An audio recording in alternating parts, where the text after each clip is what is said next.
Hi, I'm Malis. My sister slept with her ex, then came for my father's land, my inheritance. They told people I was unstable. They forged papers. They sold the house I grew up in behind my back. And the worst part? Everyone believed them, until I proved what they were trying to burn. Have you ever been erased by your own family, while they smiled at you across the dinner table? Because I have. And that's where my story begins.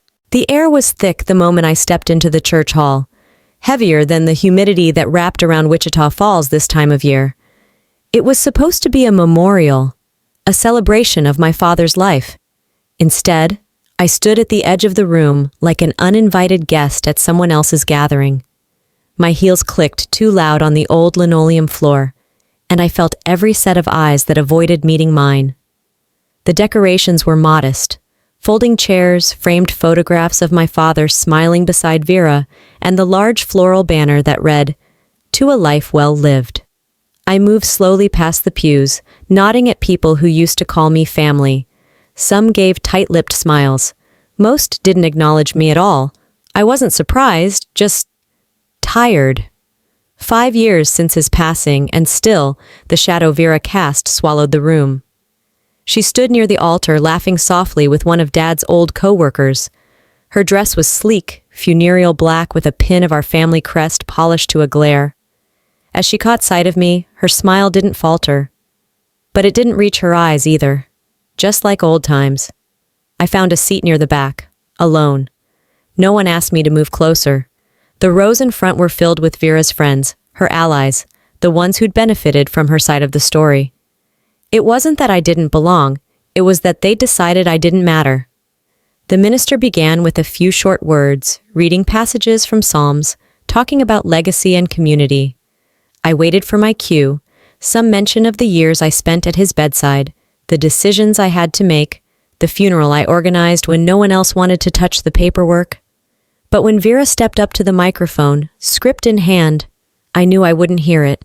She was always good at playing the grieving daughter. Her voice trembled at the right syllables. She dabbed the corner of her eye at the right moment. And then came the stories. About how she'd stayed up with Dad on long nights when he couldn't sleep. About how she made him his favorite lemon pie from scratch every birthday. Lies, all of them, but beautifully told. Each sentence stung because they weren't just made up. They were mine. She repeated phrases I had said in private. Described memories I knew she had never lived. And when she ended her speech with, "No one loved him more than I did," the audience clapped. I didn't move. I didn't cry. I just felt my nails dig into the palm of my hand. The applause faded, and the next speaker moved on. Still, no one mentioned me. No thank you for her care. No Maelis stood by him. I had vanished, not from the room, but from the version of the past Vera curated for them. At the end of the service, they gathered in the hallway, sipping punch and swapping memories, most of which had nothing to do with the man I knew. I walked past the bulletin board where photos and mementos were displayed. A gold-trimmed plaque caught my eye, in gratitude to those who supported Arthur Callahan in his final years. There were 6 names engraved on it. Vera's was at the top. Mine wasn't there. For a moment, I just stared. Surely it was an oversight. Maybe they ran out of room. Maybe they forgot to update the plaque after printing it early. But no. I recognized all 6 names. Every one of them had only shown up after the obituary. Not a single one had held his hand during chemo. Not one had driven him to physical therapy when he couldn't manage alone. And yet, there they were, immortalized. My name was nowhere. I felt heat rise behind my eyes, but I wouldn't let tears take over. Not here, not now. I stepped back, letting someone else take my place at the board. I moved toward the exit, past people whose names were on that plaque, past people who told themselves I'd disappeared long before the will was ever read. As I pushed the door open and stepped into the late afternoon sunlight, I realized it wasn't grief that filled me. It was clarity. They hadn't forgotten me. They'd erased me. That night, sleep felt like a stranger I didn't care to meet. I sat on the edge of my bed long after the clock struck midnight, the weight of the day settling in my chest like wet cement. The church hall, the erased name, the applause for Vera. It all kept circling in my mind, scraping against the raw places she always knew how to find. I needed air, quiet. So I grabbed my keys and drove through the silent streets of Wichita Falls, past the familiar landmarks of a life that no longer felt like mine. I pulled into the driveway of my father's old house. The porch light was out, just like always. Vera had kept the place locked up, claiming it was too painful to clean out. But the truth? I knew it was about control. The front door creaked as I stepped in. The scent hit me first. Dust, aged wood, and something faintly floral clinging to the drapes my mother once chose. I didn't flip on the lights. The house didn't feel like it needed more brightness. It needed to be remembered. In the corner of the living room, the old security system blinked. I hadn't touched it in years, but my father always insisted we record everything. "Just in case," he'd say. The monitor came to life with a faint hum. I navigated the system like muscle memory. Footage was still being saved to the backup drive. My finger hovered over the date filter. 2 nights before the memorial caught my attention. I pressed play. At 2:37 a.m., the hallway camera flickered. The front door opened. Vera stepped inside, her walk purposeful, entitled. She didn't look around like someone revisiting grief. She moved like someone who knew exactly where she was going. She wasn't alone. Trailing behind her was a man I hadn't seen in years, but I'd know that crooked grin anywhere. Gideon. The same Gideon who had once screamed at Vera in the rain, "You'll regret ever meeting me." The man who promised he'd ruin her. And yet, here he was, carrying a backpack into my father's house like he lived there. I sat frozen as I watched them disappear into the guest room. The camera didn't reach that far, but it didn't need to. My stomach turned. Vera wasn't mourning. She wasn't healing. She was nesting. I paused the video, my fingers cold. I took a screenshot, then emailed it to myself. A small act, but it gave me a grip on something solid. Facts. Proof. My truth didn't need to scream to be real. It just needed to be preserved. Back home, I set the kettle on the stove, though I wasn't planning to drink anything. I just needed a sound other than my thoughts. My old iPad buzzed from inside a drawer, buried since before Dad died. I hadn't disconnected it from the shared family Apple ID. It still pinged with the occasional group photo or automated reminder. This time, it was a message. "Is Miss Vera staying the night again?" Sent from a number I didn't recognize. I blinked. The contact photo loaded. A teenage boy, Gideon's son. I stared at the screen, waiting for my brain to explain it away. Some glitch, wrong number, misfire. But it was clear. That house, the house I had cleaned after every chemo appointment, the house where I'd sat with my father while he counted breaths, had been turned into a place for secret visits and late-night stays. No grief, no reverence, just convenience.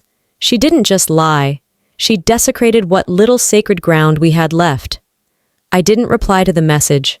I didn't scream or cry. I turned off the kettle. Then I went to my desk, opened my laptop, and started a folder titled Evidence. If she wanted to play dirty, I'd at least be clean about how I documented it. 2 days had passed since the memorial, yet the weight in my chest hadn't budged. I kept waiting for it to lift, to lighten, like people said it would. It didn't. If anything, it had grown sharper, more focused. There were too many things that didn't sit right. Vera's speech, the plaque, the boy's message on my iPad. Pieces of something I hadn't fully grasped. Not yet. That morning, I drove to the bank my father and I used for years. Wichita Falls Community Bank still had the same carpet and artificial plant in the corner it always had. The familiarity was both comforting and irritating, like a song you used to love that now only reminds you of what's gone. At the counter, I asked to access the safety deposit box registered under my name. One Dad had opened shortly after his diagnosis. I never thought much of it back then. He said it was just in case, which I assumed meant insurance policies or burial preferences. He was never one for melodrama, but he believed in preparation. The clerk led me to the small metal room, handed me the key, and left me alone. I sat at the table, the metal box cool under my hands, and slid the latch open. There were envelopes, neatly labeled, my father's handwriting unmistakable. A few old family photos, birth certificates, insurance records, and then a smaller envelope buried beneath the rest. It was yellowed slightly, and written on the front in his slow, careful script were the words, "Only if they forget you." My throat tightened, my fingers hesitated, and then I opened it. Inside was a folded piece of lined paper, a will, handwritten, dated 6 months before he died. The contents weren't surprising, equal shares of the house and land to both me and Vera. His instructions were clear, detailed, even gentle in tone. But something was missing. The final page. There was no notarization, no witness signature, just his own name, signed with a black pen at the bottom, and beside it, a line in his handwriting. A signature isn't enough. If it matters, my thumbprint is always beside my word. He had written that beneath his name, no thumbprint in sight. I sat back, eyes stinging. My father had always been meticulous. He insisted on thumbprints for every legal paper even when no one else did. He called it his way of making sure no one could forge what mattered. But the copy Vera submitted after the funeral? I remembered holding it, printed, formal, notarized with embossed seals, but not a single mark of his print. Not even on the last page. I placed the will carefully back into the envelope and tucked it into my purse. I couldn't prove anything with this alone. Not yet. But it wasn't nothing. As I walked out of the bank and into the sunlight, a different thought crept in, one that sat differently in my gut. What if the reason Vera moved so quickly after his death wasn't just grief? What if she wasn't trying to preserve his legacy, but rewrite it? What if the will she filed wasn't the one he intended? Back at home, I sat on the floor of my living room, the envelope in my lap. The air conditioner clicked on, a low hum behind the pounding in my ears. I grabbed a pen and wrote the date in my notebook. Beneath it, a single line. Compare every document, every page, every signature. This wasn't about getting more. It wasn't about money. It was about something far worse.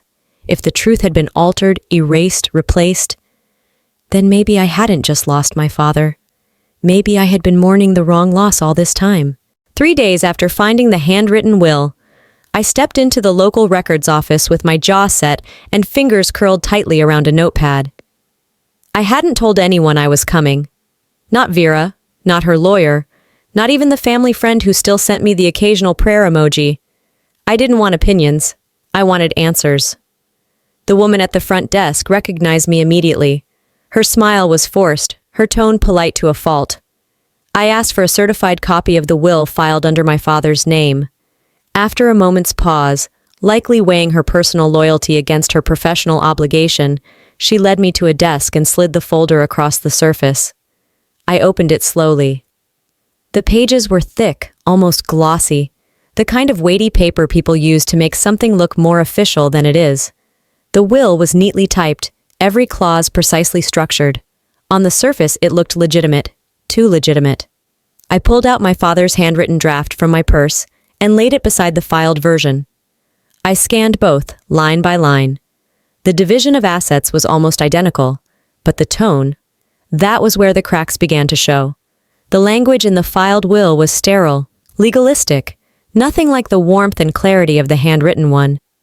Dad's version used phrases like, with love and should be honored equally. The filed one sounded like it had been run through a legal template. And then there was the notary page, embossed seal, signed and stamped by someone I didn't recognize. No mention of witnesses, no thumbprint. My father never submitted anything official without a fingerprint. He'd been that way since identity theft cost him a pension payout 20 years ago. He used to joke, the pen is for lawyers, the thumb is for truth. But this copy? There was no sign of him on it beyond a signature that looked off. I didn't want to believe it, but the gut punch told me otherwise. I left the office with a copy of the document in a manila envelope and no small amount of rage curdling in my gut. I didn't cry. I didn't shake. But my pulse felt like it was pressing against my skin from the inside out. I drove to the quiet cafe on Maple, the one Dad used to go to on Sunday mornings for a newspaper and black coffee. I chose the booth in the back, ordered nothing, and took out my phone. The real estate agent's name came back to me suddenly, Sherry. She'd handled the small plot of land Vera sold off just 2 months after Dad passed. I found her number on a saved listing and dialed before I could overthink it. She picked up on the third ring. Her voice was bright, too bright. Sherry speaking. Hi, this is Malis Callahan. I think you handled some property transfers for my sister Vera a few years ago? There was a pause. Oh, yes, of course. I remember you. I kept my tone steady. I had a question about the documents used in those transfers, specifically the will that authorized them. Another pause. Longer. Well, those were all above board, I believe. I mean, we had signatures, a notary. It was all processed quickly, but, I pressed gently. She exhaled audibly. Listen, off the record, Vera said it was urgent. She brought the paperwork already signed and just needed it processed. I didn't see your father sign anything. I probably should have pushed back, but she said you were difficult and that everything had already been agreed upon. My lips went tight. You notarized a signature you didn't witness? I did, and I regret it. But Vera was persuasive. I'm sorry, Malis, I really am. I didn't say much else, just thanked her for her honesty and ended the call. My hands were cool now, not numb, steady. I opened my notes app and typed the full transcript from memory. Then I clicked on the voice memo app and this time recorded my own summary aloud. Back in the cafe parking lot, I flipped to a fresh page in my planner and scribbled a sentence. Everything they built on this lie, I will dismantle, one truth at a time. Then I circled the next name on my list. The lawyer. The text came 3 days after my meeting with the notary. Simple. Deceitfully warm. Hey sis, hosting a little catch-up dinner with the family this weekend. Just casual. Would be good to have you there. Saturday, 6 p.m. V. No details, no context, just the illusion of kindness. I stared at it for a few minutes before replying with a bland, sure. I already knew it wasn't going to be casual, not with Vera. Saturday arrived faster than I expected. I parked a few houses down from hers, needing the short walk to steady my breathing. Her home was picture perfect, the kind you'd see in a local lifestyle magazine, the kind built to impress more than welcome. As I stepped inside, it was clear this wasn't a dinner. The long dining table was set like a corporate conference, notepads at every seat, pens placed precisely, and a pitcher of lemon water at the center, like it was supposed to soften the edges of whatever was about to be said. Vera greeted me with a bright smile that didn't touch her eyes. Glad you made it, she said, like this was just another get-together, the kind we hadn't had in years. I glanced around the room. Cousins, an aunt, 2 family friends I hadn't spoken to since Dad's funeral. All seated, all waiting. It wasn't a gathering, it was a performance. I sat down not because I felt welcome, but because standing would have made me look like I didn't belong. Vera cleared her throat.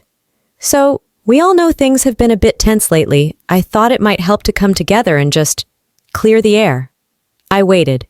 She went on about family unity, about honoring our father's memory, about how no one wanted conflict. And then she handed out copies of the will. The one I'd already proven was missing his thumbprint. I didn't raise my voice. I didn't throw accusations. I simply pulled out the envelope I'd brought and laid it in front of me. I'd like to go over some things, I said, looking only at her. Because there are differences between what you filed and what he actually wrote. Big ones. The room stilled. I passed around a copy of Dad's handwritten will, showed the date, the missing final page, the note about his thumbprint. I laid out the discrepancies, the language, the notary, the absence of witnesses. I didn't accuse. I presented. It wasn't about winning. It was about making sure they couldn't pretend they didn't know. By the time I finished, no one moved. Eyes flicked between the documents and Vera, who sat with one arm folded across her chest and the other picking at her wineglass. She laughed, loud and sharp. Of course you'd cling to a piece of paper, she said. You don't have anything else, no husband, no kids, no career worth noting. You've built your whole life around Dad because it's all you ever had. Someone gasped. I didn't see who. You don't have a family, she continued, smirking now. You don't even have a future. The words hit harder than I expected, but not the way she wanted them to. I let the silence stretch until it snapped. You're right, I said calmly. I don't have a husband, or children, or someone clapping in the background every time I walk into a room. But I was there. I held his hand. I watched his breath slow. I cleaned the sheets when he couldn't move. I honored him. I didn't erase him to make myself look important. I stood, pushed my chair in. And yet, I added, looking directly at her, I'm still more of a daughter than you'll ever be. I left before she could answer. I didn't need her words anymore. The mediation room was quiet. Too quiet.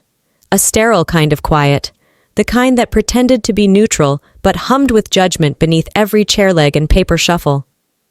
I arrived 10 minutes early, flash drive in my purse, folders in hand, and a mental checklist I'd rehearsed for days. Vera, of course, was already there. She greeted me with a smile that barely lifted one corner of her mouth. Her lawyer, Callista, sat beside her. Impeccable posture, red lips too perfectly painted for a neutral discussion. Then I saw her, Leora. My chest tightened. Childhood friend, maid of honor at my almost wedding, the only one who'd ever said, if it ever comes to it, I'll stand beside you. She didn't smile when she saw me. She looked resigned. The mediator arrived, briefcase in hand, and motioned for us to sit. We did. I stayed silent. I wanted to hear what they were going to try first. Vera wasted no time. Before we begin, she said sweetly, pulling out a portable speaker and a printed transcript, I think it's important to understand the emotional state my sister has been in. The speaker clicked on. My voice filled the room. At first it sounded like me. Calm, controlled, and then, suddenly, you think I'll let you get away with this? I'll burn it all down before I let you lie on his grave. It wasn't just the words. It was the way it had been cut together, carefully stitched to paint me as unstable, irrational, even threatening. Callista raised an eyebrow. This is deeply concerning. If these are the kind of statements your sister is making behind closed doors, I'd question her capacity to make legal decisions clearly. I turned to Leora, waiting. She cleared her throat. I was present during some of those conversations, she said, voice small. Melis was upset, understandably, but she did say those things. She didn't look at me. The weight of betrayal sat heavier than the edited audio. The mediator said nothing, waiting perhaps for my rebuttal. I took my time reaching into my purse. My fingers brushed the edge of the flash drive, then held it up like an exhibit. I have the full recording, I said. Calm, no tremble. Unedited, with timestamps. And Leora, if you remember, we were laughing during that line. It was sarcasm. After Vera told me I only had an emotional inheritance. Vera's face shifted. Callista stiffened. I handed the flash drive to the mediator, who plugged it into his laptop and pressed play. The uncut version rolled. The same exchange, but with laughter. Banter. Vera's words first. What else do you think you're getting, May? Dad didn't leave you anything but feelings. And my voice, joking but weary.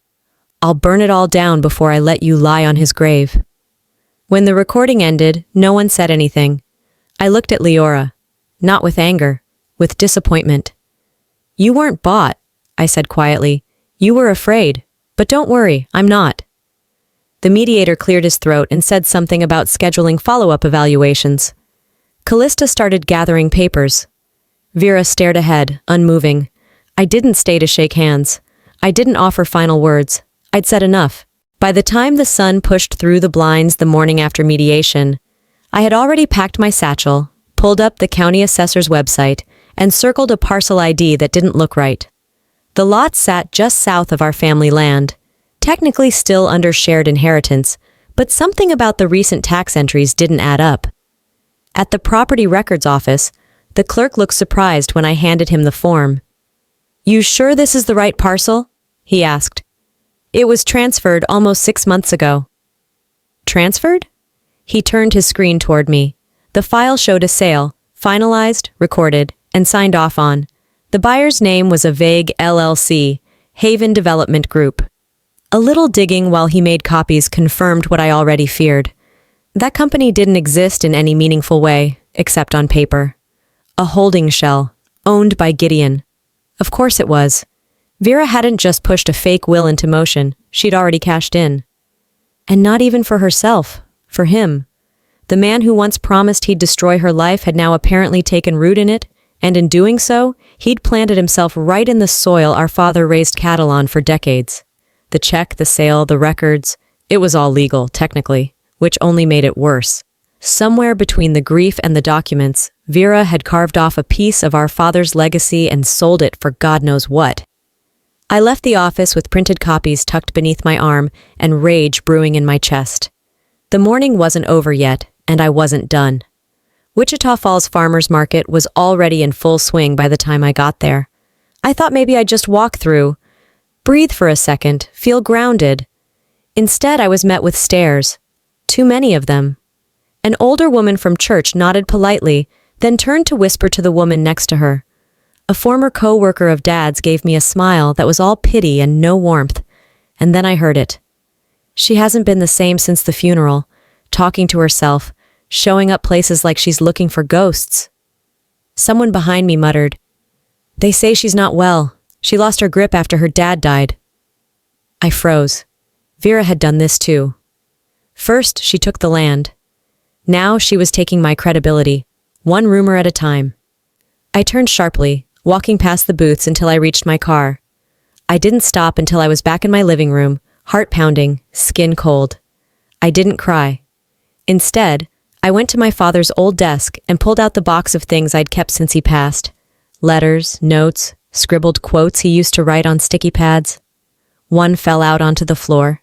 "If they ever try to erase you, build louder than their lies." I read it twice. Then I got to work. I laid out every document on the table. The parcel sale, the LLC registration, screenshots of emails between Gideon and the county assessor's office. I made copies, printed timelines, created folders, and then I drafted an email to a contact I hadn't spoken to in years. Dylan Adams, a local reporter who used to write exposés on shady land transfers and probate corruption. We weren't friends, but I didn't need a friend. I needed a flashlight in the dark. By nightfall, the first draft of my message was ready. I reread it once, attached the files, and hit send. She thought she could erase me, but I had the records, I had the receipts, and I had nothing left to lose. The courtroom was packed. Not just with lawyers and officials, but with onlookers, cousins I hadn't seen in years, and a few reporters tucked in the back row pretending to be casual. The kind of crowd that gathered for a scandal they could sip coffee over for weeks to come. I didn't flinch. I'd rehearsed this moment too many times in my head to lose control now. The judge called for opening remarks. Vera's attorney, polished and unbothered, stood first. She made her usual case. The will was valid. Vera had followed due process, and I was simply struggling with grief in my own way. Then it was my turn. I stood slowly, walked to the center of the room, and handed over a thick packet to the judge. Inside was a timeline of land transactions, notarized letters, copies of emails, and statements from professionals who'd witnessed the inconsistencies. At the end of the packet was a subpoenaed testimony from the notary who had allegedly signed the version of Dad's will Vera submitted. The courtroom hushed as the notary took the stand. She adjusted her glasses and cleared her throat. "This will was brought to me already signed," she said flatly. "I never met Mr. Arthur Callahan in person. I only notarized the document as a favor to the woman who brought it in. I was told it was time-sensitive." The ripple that went through the room was almost audible. Someone coughed. Another shuffled their feet. Vera shifted in her seat, her chin lifted, but her smile had faded. The judge scribbled something in her notes. A reporter clicked their pen. We broke for recess. I didn't make it 2 steps into the hallway before Vera was in front of me, blocking my path. Her eyes were wild, her voice a tight whisper laced with venom. "You really think they care about your little story?" she hissed. "All you've ever been is a walking wound." I said nothing. She reached into her purse, pulled out a folded sheet of paper, and dropped it into a nearby trash bin. I recognized the handwriting immediately. My father's letter, the original one, the one he wrote after his diagnosis. She didn't stop there. Vera struck a match and let it drop in. The flame caught quick and violent, curling the edges before I could move. She watched it burn with satisfaction. "He only loved you because you were pitiful," she said, her voice almost gleeful. "You were his project, a second chance to fix what he couldn't with Mom." "You think that's love?" I stared at the fire. It was small but steady. And I realized something. She had just burned paper.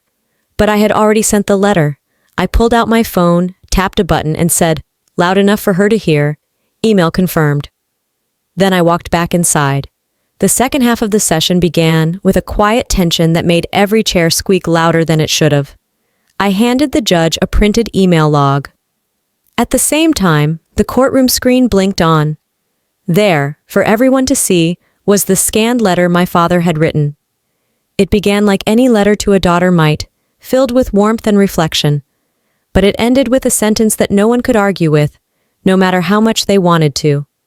She was my anchor. If they erase her, they erase me. No one looked at Vera now. Not even Callista. The judge didn't say anything for a long time. When she finally spoke, her voice was clear and final. "We'll reconvene next week with a full review of evidence. Until then, I suggest no further action be taken with the estate." Vera stood slowly. Her heels echoed down the aisle as she left, her chin high but her power cracked. I remained seated, watching her go. She'd destroyed something precious, but I had taken her shield, the silence she used to hide behind. 2 weeks passed, slow but sure, the way seasons shift in silence. I hadn't heard from Vera since the courtroom. Her name still floated on the edge of headlines, buried beneath phrases like pending investigation and probate fraud under review. But she hadn't reached out. Not a call, not a message. I didn't need her to. Her silence wasn't peace. It was retreat. On a Wednesday morning, I found a small envelope tucked between utility bills and grocery store flyers. The handwriting was shaky but familiar, nursing home script. Inside was a note from a woman named Ruthie, who had helped care for my father during his final days in hospice. "I held on to this," it read, "just in case love got lost in the shuffle." She'd enclosed a photocopy of the original letter. My father's handwriting was faded but unmistakable. He had signed it. At the bottom was his familiar phrase, "You were my anchor." I didn't cry out of grief. I cried because someone else saw me when it counted, someone who didn't owe me anything but kindness. That weekend, I drove out to the cemetery just before noon. The sun cast long shadows across the grass, and the breeze had that end-of-summer bite that always made me nostalgic. I carried 2 copies of the letter, one burnt and curled, the other crisp and preserved. I knelt by his stone and laid both papers down, side by side. I didn't speak at first, just looked, took it in. Then I said, "You weren't erased, and neither was I." No audience, no judgment. Just me and the man who taught me how to look truth in the eye and hold steady. The next few days blurred by. Paperwork, loose ends, signatures. But eventually, I sat in a small family-run law firm and signed the final documents. My portion of the estate was official. Verified. Mine. Instead of celebrating, I made one final decision. I donated part of the land, the old barn lot, to a local community center. They'd turn it into a youth outreach space, something my father would have loved. A place where no one would be forgotten, no matter how small they seemed in someone else's version of the story. Outside the law office, I leaned against my car for a moment, watching traffic pass. No confetti, no cameras, just peace. Closure doesn't mean forgetting. It means choosing what you carry forward. I had my name, I had my truth, and that was enough. Some stories end with justice. Mine began with it. If there's one thing I've learned from all of this, it's that silence doesn't protect truth. Action does. Family doesn't always mean fairness. And love? Well, love should never require proof, but sometimes you need to hold on to it anyway. Through every lie, every whisper behind my back, I found clarity. Not from winning, but from choosing not to disappear. Maybe you've gone through something similar. Maybe someone tried to rewrite your story. If they did, I hope you remember this. You are not erased. You are not invisible. You get to decide what part of your story stays and what ends with you. So let me ask you, have you ever had to fight for what should have been yours from the start? Drop a comment below. Type 1 if this story hit home for you. Tell me where you're watching from or share your thoughts, especially if you've seen this happen in your own family. And if you found something real here, something that made you pause, think, or feel, please don't forget to subscribe to the channel. There are more stories ahead that might just echo a part of your own.